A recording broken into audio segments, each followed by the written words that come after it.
బతుకు బాట. ప్రత్తిపాడులో నివసించే కనకమ్మకు సత్తయ్య ఏకైక సంతానం. లేక పుట్టిన కొడుకుని అపురూపంగా పెంచింది. వాడికి 5 ఏళ్లు తిరగకుండానే తండ్రి హఠాత్తుగా కాలం చేయడంతో తల్లి వాణ్ణి మరింత గారాబంగా చూసుకోసాగింది. సత్తయ్య స్వతహాగా మంచివాడే కాని చుట్టూ చేరిన దుర్వ్యసనపరులైన స్నేహితుల కారణంగా వృధా ఖర్చులు పెడుతూ ఉన్న కాస్త ఆస్తిని కర్పూరంలా కరిగించసాగాడు. తల్లి హితబోధలు వాడి తలకెక్కేవి కావు. వాడికి 20 ఏళ్లు వచ్చేసరికి కొడుకు ఎలా బ్రతుకుతాడో అన్న దిగులుతో కనకమ్మ కూడా కన్ను మూసింది.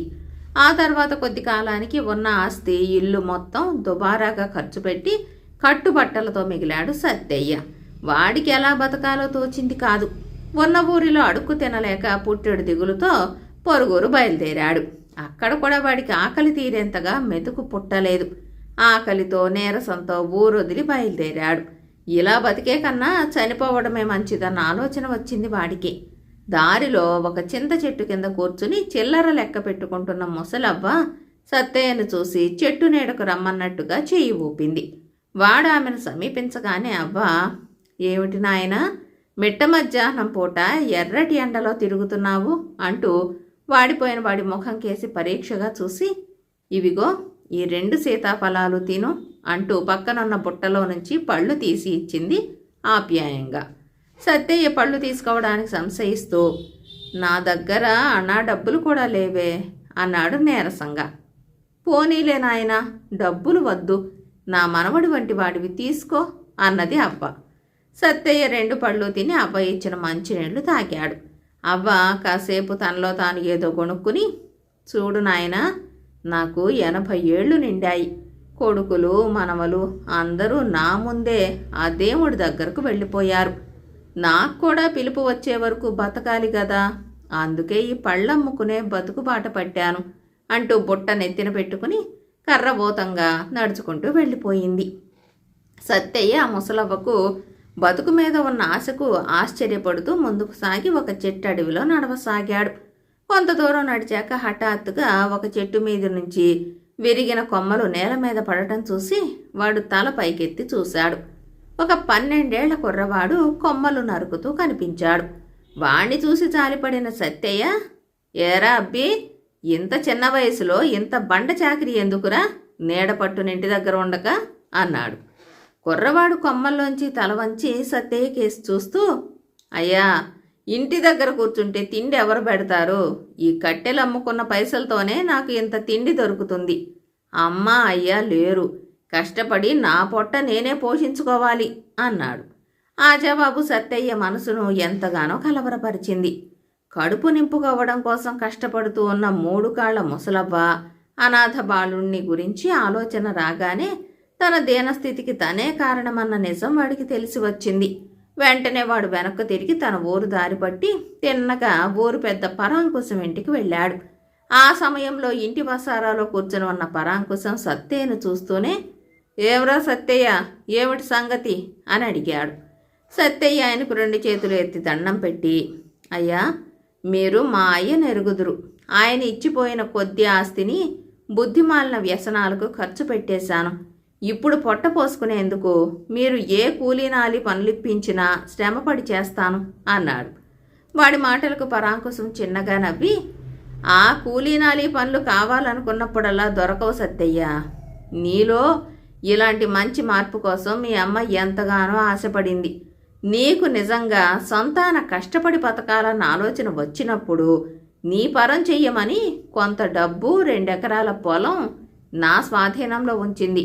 కొంచెం ఆగు అంటూ ఇంటి లోపలికి పోయి డబ్బు సంచి, పొలానికి సంబంధించిన కాగితాలు తెచ్చి సత్తయ్యకిచ్చాడు. సత్తయ్య దాన్ని తీసుకుని గ్రామ పెద్దకు దండం పెట్టాడు. అప్పుడు గ్రామ పెద్ద, సత్తయ్య, నీలో మంచి మార్పు రాగలదనే మీ అమ్మ ఆశ ఈరోజు నిజమయ్యింది. 10 మందిలో పరువుగా బతకాలన్న పట్టుదలతో మంచి మార్గంలో కష్టపడి పని చేశావంటే మీ అమ్మ ఇచ్చిన ఈ ఆస్తిని 10 చేయగలవు. నువ్వే నలుగురికి బ్రతుకు తెరుగు చూపించగలవు. మొదట కష్టపడి బతకడం నేర్చుకో అన్నాడు. సత్తయ్య గ్రామ పెద్దకు మరొకసారి దండం పెట్టి తల్లి ముందు జాగ్రత్తకు సంతోషిస్తూ ఆమెకు మనసులోనే కృతజ్ఞతలు చెప్పుకుంటూ కష్టపడి పనిచేస్తూ 10 మందిలో మంచి పేరుతో బతకాలన్న దృఢ నిర్ణయంతో అక్కడి నుంచి ఇంటి దారి పట్టాడు. కథ సమాప్తం. మహారాష్ట్ర జానపద కథ. ముగ్గురు రాకుమారులు. రత్నగిరి రాజు రాజభూషణుడు ధర్మప్రభువుగా పేరుగాంచాడు. ఆయన పాలనలో ప్రజలు ఏ కొరత లేకుండా సుఖశాంతులతో జీవించేవారు. ఆయనకు 3 కుమారులు. 3 యుక్త వయస్కులయ్యారు. వారిలో ఒకరిని త్వరలో రాజ్యాభిషిక్తుణ్ణి చేయవలసి ఉంది. అందువల్ల రాజు వారిని ఒకనాడు చేరబిలిచి, మీరు 3 దేశాటన చేసి ప్రజల స్థితిగతులను ప్రత్యక్షంగా చూసి తెలుసుకోవాలి. రేపు తెల్లవారగానే 3 దిశలకేసి వెళ్ళి సాయంకాలానికల్లా తిరిగి వచ్చి మీరు చూసిన దాన్ని గురించి నాకు చెప్పండి అన్నాడు. మరునాడు తెల్లవారగానే 3 రాకుమారులు బయలుదేరారు. పెద్ద కుమారుడు రాజకీర్తి తూర్పు దిక్కుకేసి, 2వ రాకుమారుడు రాజమూర్తి ఉత్తరం దిక్కుకేసి, 3వ రాకుమారుడు రాజస్నేహి దక్షిణం దిక్కుకేసి పయనమయ్యారు. సూర్యాస్తమయం అయ్యేసరికి వెనుదిరిగి భవనం చేరుకోవాలని నిర్ణయించుకున్నారు. రాజకీర్తి చాలా దూరం నడిచి ఒక అడవిని చేరుకున్నాడు. ఒక కొలను గట్టున పచ్చికమేస్తున్న 3 చక్కని గుర్రాలు ఆయన దృష్టిని ఆకర్షించాయి. దాపులనే ఉన్న పొడవైన చెట్టు కింద ఆసీనుడైన ఒక యోగి ఆ గుర్రాలకేసి తదేకంగా చూస్తున్నాడు. రాకుమారుడు యోగిని సమీపించి సాష్టాంగ నమస్కారం చేశాడు. యోగి మందహాసం చేస్తూ, నువ్వు ఎవరివి నాయనా? ఈ అడవిలోకి ఎందుకు వచ్చావు అని అడిగాడు. రాజకీర్తి తానెవరైంది చెప్పి తాను వెళుతున్న కార్యం గురించి వివరించి, మహాత్మా, తమరు అనుమతించినట్టయితే మీ గుర్రాలలో ఒకదాని మీద వెళ్ళి మరిన్ని ప్రదేశాలను మరింత ఎక్కువ మందిని చూసి వస్తాను అన్నాడు. అలాగే, నీకు కావలసిన గుర్రాన్ని తీసుకుని వెళ్ళు. అయితే సూర్యాస్తమయం అయ్యేలోగా గుర్రాన్ని తెచ్చి నాకు అప్పగించాలి. నువ్వు చూసిన విశేషాలను గురించి తెలియజేయాలి అన్నాడు యోగి.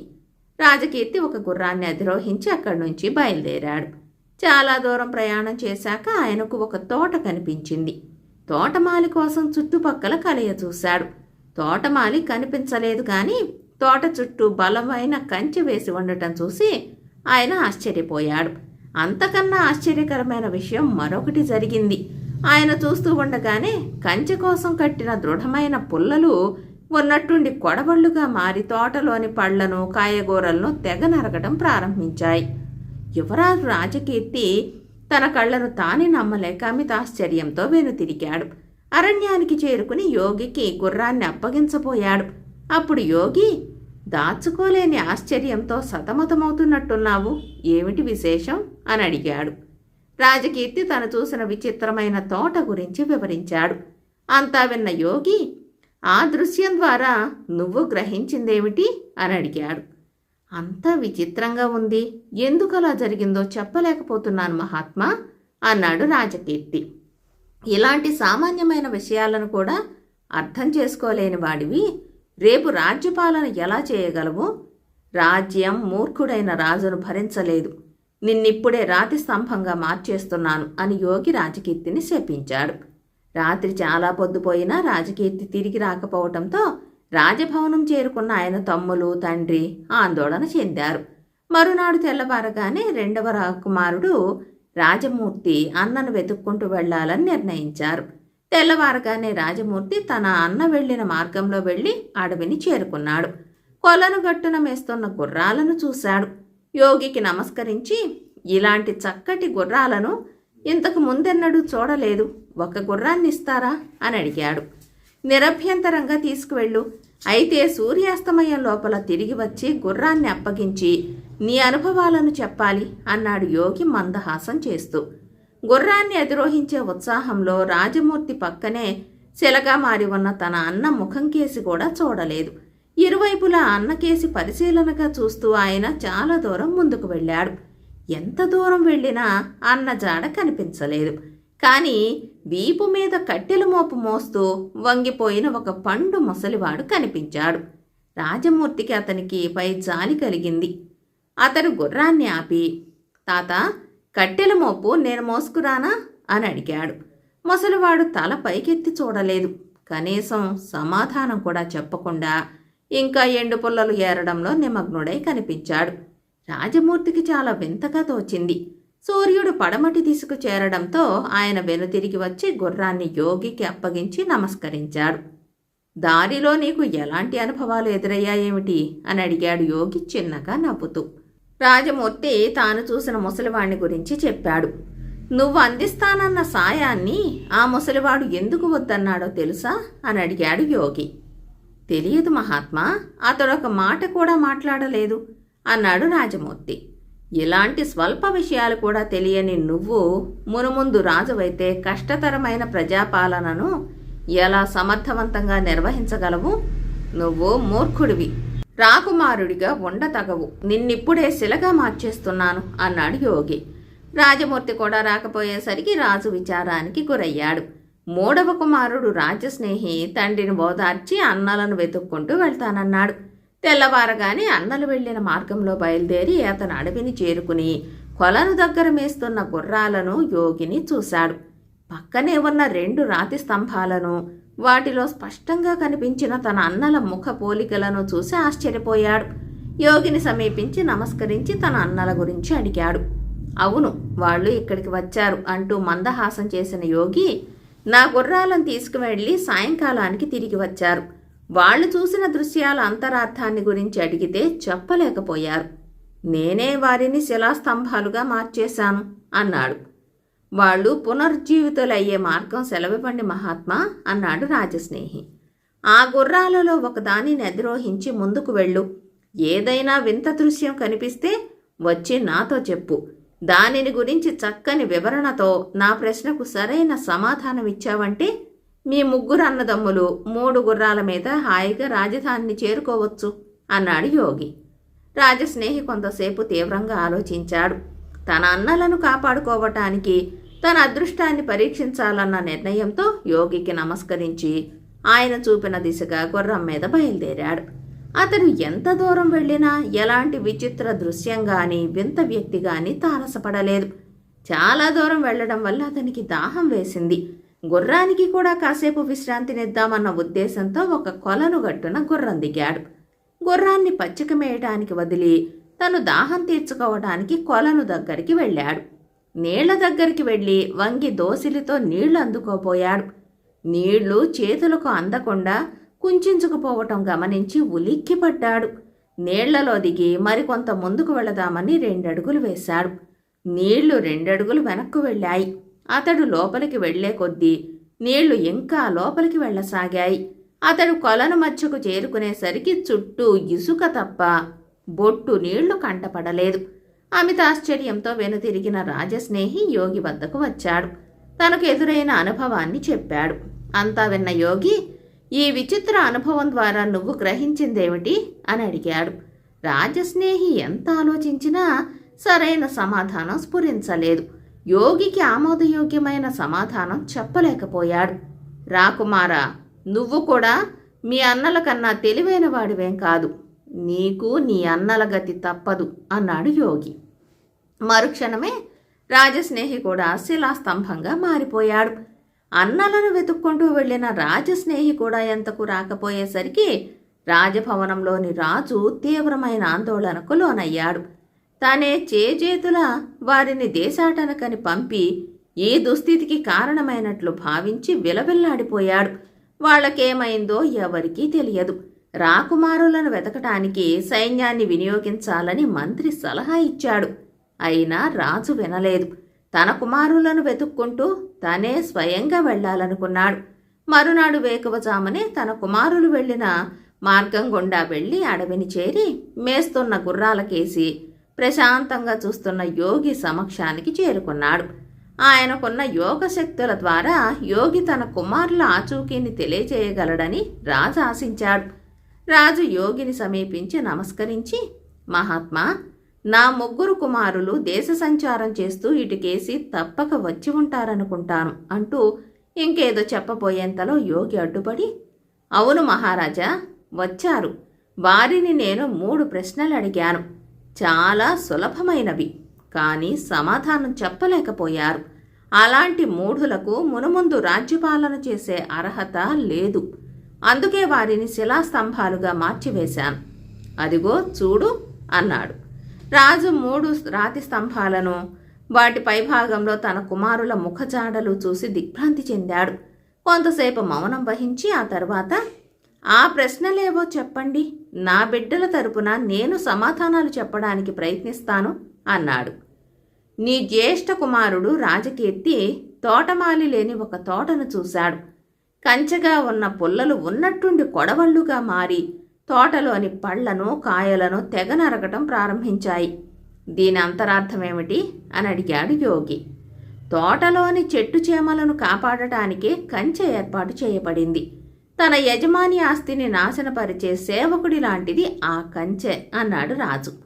యోగి మందహాసం చేసి రెండవ రాకుమారుడు చూసిన దృశ్యం గురించి చెప్పి, రాజా, ఆ ముసలివాడు మోస్తున్న బరువైన కట్టెల మోపు చాలదని ఇంకా ఎండు కట్టెలు ఏరుతూనే ఉన్నాడు. దీని భావం ఏమిటో చెప్పగలవా అని అడిగాడు. ఆ ముసలివాడు తన దగ్గర ఉన్న దానితో తృప్తి చెందలేదు.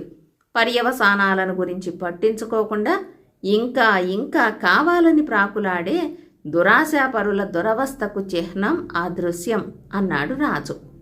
బాగా చెప్పావు అని మరొక్కసారి మందహాసం చేసిన యోగి, నీ చిన్న కుమారుడు దాహం తీర్చుకోవడానికి వెళితే కొలనులోని నీళ్లు దూరంగా వెళ్ళిపోయాయి. మరి దీని వివరణ ఏమిటి రాజా అని అడిగాడు. సంపదలు ఉన్నప్పుడు దుబారాగా ఖర్చు చేసి పనికిమాలిన వాటి కోసం వృధా చేసేవారికి చివరకు ఏదీ మిగలదు అన్నాడు రాజు. మరుక్షణమే రాకుమారులు ముగ్గురు నవ్వుతూ కనిపించారు. రాతి స్తంభాల జాడ లేదు. నా కుమారులకు మళ్లీ ప్రాణదానం చేసిన తమకు నేను జీవితాంతం రుణపడి ఉన్నాను. తమ ఆశీస్సులతో వారిని రాజధానికి తీసుకువెళతాను. తమరు కరుణతో రాజధానికి విచ్చేసి నా కుమారులకు విద్యాబుద్ధులు నేర్పి వారిని వివేకవంతులుగా తీర్చిదిద్దాలని ప్రార్థిస్తున్నాను అన్నాడు రాజు యోగికి చేతులెత్తి నమస్కరిస్తూ. రాజు ప్రార్థనకు యోగి అంగీకరించాడు. మీరు ముగ్గురు 3 గుర్రాల మీద మీ తండ్రితో రాజధానికి బయలుదేరండి, నేను త్వరలో వస్తాను అని రాకుమారులను ఆశీర్వదించాడు. రాజు రాకుమారులు సంతోషంగా రాజధానికి బయలుదేరారు. మరికొన్నాళ్లకు రాజధానికి వచ్చిన యోగికి భక్తి ప్రపత్తులతో మేళతాళాలతో స్వాగతం పలికారు. యోగి రాకుమారులను వివేకవంతులుగా ఆదర్శ పాలకులుగా తీర్చిదిద్దాడు. కథ సమాప్తం. బేతాళ కథ.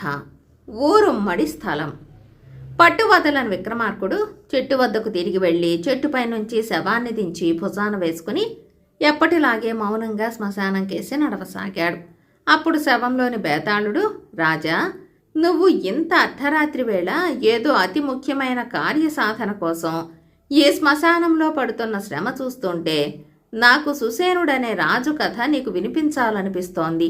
అతడి వ్యక్తిత్వం, శక్తి సామర్థ్యాలు నీకు పూర్తిగా భిన్నమైనవి.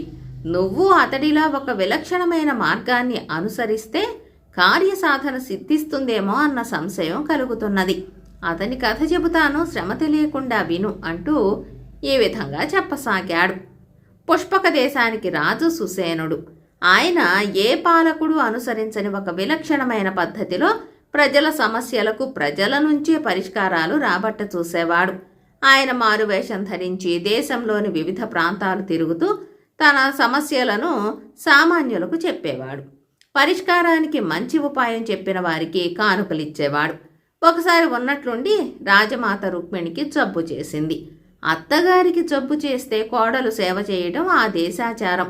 రాజవంశీకులకు కూడా అది తప్పదు. పట్టపురాణి నందిని అలా సేవలు చేయలేక తనకు జబ్బు చేసిందని మంచమెక్కింది. ఇద్దరికీ వైద్యం మొదలుపెట్టిన రాజవైద్యుడు పుండరీకుడి విషయం తొందరగానే గ్రహించాడు. ఆయన నందినికి బలానికంటూ ఏవో మందులిచ్చి తొందరగా వెళ్ళిపోయేవాడు. రాజమాత రుక్మిణికి మందిచ్చి అదెలా పనిచేస్తున్నది తెలుసుకునేందుకు చాలాసేపు అక్కడే ఉండేవాడు. వైద్యం పనిచేసి రుక్మిణికి నయమయ్యాక ఆయన ఆమెకు గాలి మార్పు అవసరమని, శీతల ప్రాంతంలో కొన్నాళ్లు గడిపితే తొందరగా కోలుకుంటుందని అంటే సుసేనుడు తల్లిని హిమన్నగర్కి పంపాడు. అత్తగారికి సేవలు చేయడానికి తను హిమన్నగర్కి వెళ్లాలని భయపడ్డ నందిని ఇంకా జబ్బు నటిస్తూనే ఉంది. ఆమె జబ్బు నయం కాకపోవటం చిత్రంగా తోచి సుసేనుడు పుండరీకుణ్ణి కారణమడిగాడు. ప్రభు, పట్టపురాణికి మానసిక వ్యాధి అని నా అనుమానం. తమరామె మనసుకు సంతోషం కలిగించే పని చేయండి, త్వరగా కోలుకోవచ్చు అన్నాడు పుండరీకుడు. సుసేనుడు నందినికి పుండరీకుడన్న మాట చెప్పి, నేనేం చేస్తే నీ మనసుకు సంతోషం కలుగుతుందో చెప్పు, చేస్తాను అన్నాడు. ఇది వింటూనే నందినికి పుండరీకుడిపై కోపం పుట్టి, పుండరీకుడు బొత్తిగా నన్ను పట్టించుకోలేదు, ఇప్పుడు నా జబ్బు మానసికమంటున్నాడు, మీరాయన్ను తొలగించి మరెవరినైనా ఆ స్థానంలో నియమించండి, నాకు సంతోషంగా ఉంటుంది అన్నది. సుసేనుడికి పుండరీకుడు చాలా గొప్ప వైద్యుడని నమ్మకం.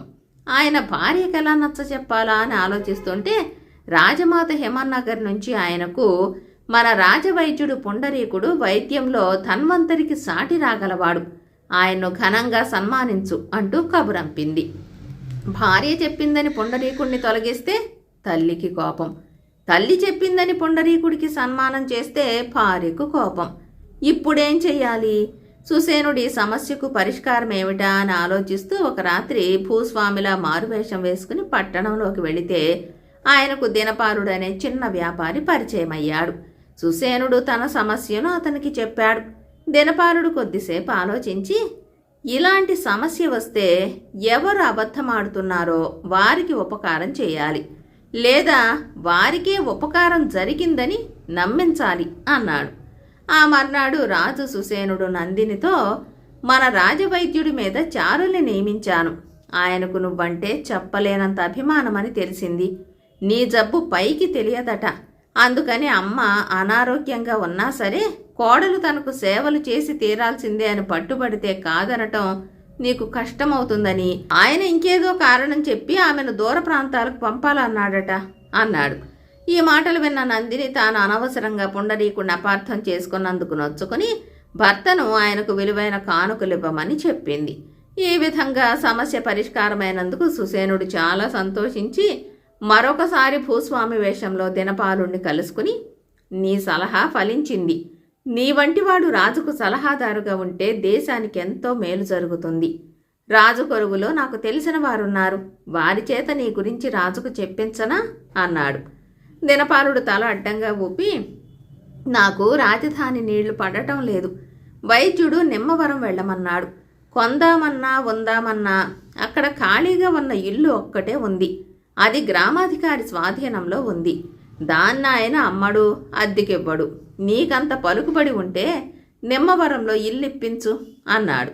ఇందుకు సంతోషించిన సుసేనుడు దినపాలుడితో, రేపు నువ్వు నేను నిమ్మవరం వెళ్దాం, కార్యం సానుకూలమవుతుంది అని వెళ్ళిపోయాడు. ఆ నిమ్మవరం గ్రామాధికారి అవినీతిపరుడు. ఆయన రెండేళ్లకు మధ్యలో ఊరుమ్మడి స్థలం ఉంది. దాంట్లోకి గ్రామాధికారి ఇంట్లో వాళ్ళు రోజు చెత్తను విసురుతారు. ఇలాంటి పరిస్థితుల్లో దినపాలుడు మారువేషంలో సుసేనుడు కలిసి నిమ్మవరం వెళ్ళి గ్రామాధికారిని కలిశారు. సుసేనుడు గ్రామాధికారికి దినపాలుడిని పరిచయం చేసి, ఇతడు రాజుగారికి తెలిసినవాడు, నువ్వితనికి ఖాళీగా ఉన్న నీ ఇల్లు అమ్మాలి, ఇది రాజాజ్ఞ అంటూ రాజముద్రికతో ఉన్న ఓ లేఖను అతడికిచ్చాడు. చేసేది లేక గ్రామాధికారి ఇల్లు అమ్మేందుకు ఒప్పుకున్నాడు. సుసేనుడు వెళ్ళిపోయాడు. ఆ తర్వాత కొద్ది రోజులకు దినపాలుడు తను కొత్తగా కొన్న ఇంట్లో సకుటుంబంగా ప్రవేశించాడు. ఒకనాడు దినపాలుడు గ్రామాధికారితో తను కొన్న ఇల్లు, గ్రామాధికారి ఉంటున్న ఇంటి మధ్య పేరుకుపోయిన చెత్తను అతనికి చూపి, ఇక మీదట చెత్తను అక్కడ పారేయొద్దని మీ ఇంట్లో వాళ్ళకి చెప్పండి అన్నాడు. అక్కడ మొదటి నుంచి చెత్త ఉంది, అదేం పూల తోట కాదు అన్నాడు గ్రామాధికారి నిర్లక్ష్యంగా. దినపాలుడు ఆ స్థలాన్ని శుభ్రం చేయించి పూల మొక్కలు నాటించాడు. ఆ సమస్య అంత సులభంగా తేలిపోవటం గ్రామాధికారికి నచ్చలేదు. ఎవ్వరూ చూడకుండా ఆయన ఆ తోటలోకి పశువుల్ని తోలాడు. వాటిని అదుపు చేయాలని దినపాలుడు ఆ స్థలం చుట్టూ కంచె వేయించటమే కాక కాపలా మనిషిని పెట్టి అతనికి ఎవరడిగినా పువ్వులు ఉచితంగా ఇవ్వమని చెప్పాడు. దాంతో గ్రామస్తులకు అతనిపై గౌరవాదరాలు పెరిగాయి. నిమ్మవరంలో గ్రామాధికారి ఆగడాలు రాజు సుసేనుడికి చారుల ద్వారా తెలుస్తూనే ఉంది. ఆయన ఏం చేయడమా అని ఆలోచిస్తున్నంతలో రాజకుటుంబానికి అవసరమైన నగలు అవి చేయించే బహురూపుడనే వ్యాపారికి ఒక చిత్రమైన సమస్య వచ్చింది. ఆయన తల్లికి పరిచారిక అయిన గంగ ఇంట్లో భార్య పోగొట్టుకున్న ముత్యాలహారం దొరికింది. ఆయన భార్యకు పరిచారిక అయిన యమున ఇంట్లో ఆయన తల్లి పోగొట్టుకున్న పగడాలహారం దొరికింది.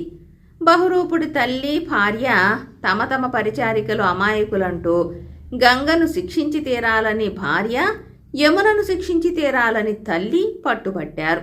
ఏం చేయాలో తోచక బహురూపుడు సంగతి రాజు సుసేనుడికి చెప్పుకున్నాడు. ఇది విన్న సుసేనుడు చిన్నగా నవ్వి, ఇలాంటి సమస్యలు సామాన్య గృహస్థులనే కాదు, రాజులనైనా కలతపరిచేవే. నీ సమస్యకు సరైన పరిష్కారం చెప్పగలవాడు నిమ్మవరంలో ఉన్న దినపాలుడనే వ్యక్తి. నువ్వా గ్రామానికి వెళ్ళు. నువ్వు రాజు పంపగా వచ్చిన వాడివనే ధ్రువపత్రం ఇప్పిస్తున్నాను. నువ్వు చెప్పే సమస్యకు తగిన పరిష్కారం సూచించగలిగిన వాడే ఇక ముందు గ్రామాధికారిగా ఉండబోతాడు. అంతేగాక అక్కడ ఉన్న ఊరుమ్మడి స్థలాన్ని కూడా గ్రామం మేలుకు ఎలా ఉపయోగించాలో కూడా అతడే నిర్ణయిస్తాడు అన్నాడు. సుసేనుడు ఇచ్చిన ధ్రువపత్రంతో బహురూపుడు నిమ్మవరం గ్రామం వెళ్ళాడు. ఆ సమయంలో అక్కడ దినపాలుడు ఊరుమ్మడి స్థలాన్ని ఆక్రమించి పూల మొక్కలు కూరపాదులు నాటాడని, అది పెద్ద నేరమని గ్రామాధికారి గ్రామస్తుల సమక్షంలో అతన్ని విచారిస్తున్నాడు. బహురూపుడు వాళ్లకు తనెవరైనది చెప్పి రాజుగారి ధ్రువపత్రం చూపి, రాజాజ్ఞ మేరకు ఊరుమ్మడి స్థలం సమస్యనే కాదు, ఇక ముందు గ్రామాధికారి ఎవరన్నది కూడా నిర్ణయించబోతున్నాను. గ్రామాధికారి అయినవాడు నిజాయితీపరుడు, వివేకి, లోకానుభవం వాడైన వాడై ఉండాలి అని గ్రామాధికారికి తన సమస్యను వివరించి పరిష్కారం అడిగాడు. ఇది వింటూనే గ్రామాధికారికి కాళ్ళు చేతులు ఆడలేదు. బహురూపుడి సమస్యకు పరిష్కారమేమీ చెప్పలేకపోయాడు. అప్పుడు దినపాలుడు ముందుకు వచ్చి, దీనికి పరిష్కారం చాలా తేలిక. నీ తల్లి పరిచారిక గంగకేం శిక్ష వేయాలో నీ భార్యను చెప్పమను. నీ భార్య పరిచారిక యమునకేం శిక్ష వేయాలో నీ తల్లిని చెప్పమను. అప్పుడు సమస్య వారిదవుతుంది అన్నాడు.